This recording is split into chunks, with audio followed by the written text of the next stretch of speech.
Hello. Today I want to teach you about complex fractions. So what are complex fractions? We know what a fraction is, right? A fraction is a number in the numerator, a number in the denominator. 1/2 is a fraction. You can also have fractions that have variables in them. X over 3 is a fraction. It's called a rational expression if it's got a variable in it, but it's a fraction. So what makes a fraction complex? A complex fraction is a fraction where you have both a fraction in the numerator and also another fraction in the denominator. Or maybe you have a fraction in the numerator and just an integer or something else in the denominator, right? So we have a complex fraction. So what I have here is I have a complex fraction. I have x plus 2 over x plus 1 in the numerator of my complex fraction, and then I have 3 over x in the denominator of my complex fraction. That's a fraction, that's a fraction. So we're going to learn how to deal with complex fractions. How do I turn them into not complex fractions? The answer is you multiply them by 1. So what do I mean by multiplying by 1? Because if you multiply something by 1, it doesn't change the value, right? 3 times 1 is still 3. So we're going to multiply this complex fraction by 1, right? But we're not going to multiply it by just 1. We're going to multiply it by a specific kind of 1. We're going to multiply something like 3 over 3 is equal to 1, right? So I can multiply something by 3 divided by 3, the fraction 3 over 3, and it doesn't change the value.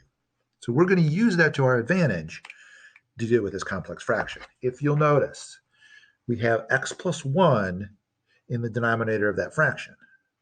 So if I were to multiply this top fraction by x plus 1, then I would have an x plus 1 in the numerator and an x plus 1 in the denominator. I could cancel them out, right? Well, I can't just multiply this top by x plus 1 because then it would change the value.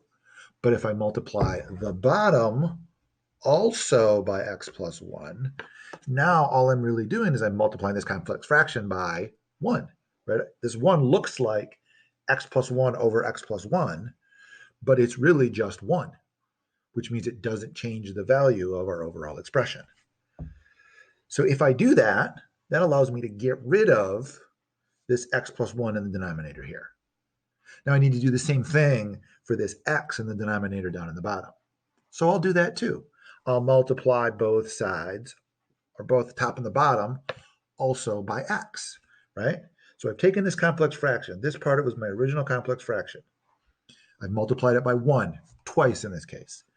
I multiplied it by 1 that looks like x plus 1 over x plus 1. I've multiplied it by 1 that looks like x over x. Now look what happens when I do that. I have x plus 1 divided by x plus 1. Cancel those out.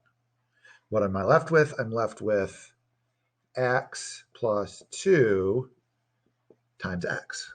That's the numerator of my fraction. What about the denominator? Well, I've got an x here and an x here. I can cancel them. So now I have 3 times x plus 1. It's not a complex fraction anymore. By multiplying the numerator and the denominator by 1, I've changed it into not a complex fraction. Now, how did I pick x plus 1 and x? Well, it's simply the denominators here. And this whole thing right here ends up being the least common denominator of these two fractions, right? So now I have this expression. I could simplify it if I want. Multiply through, I get x squared plus 2x. Over here, I get 3x plus 3. And that's my answer. I started with a complex fraction that is a fraction over a fraction, multiplied it by 1, a specific looking 1, and I end up with a non-complex fraction. And that's the answer.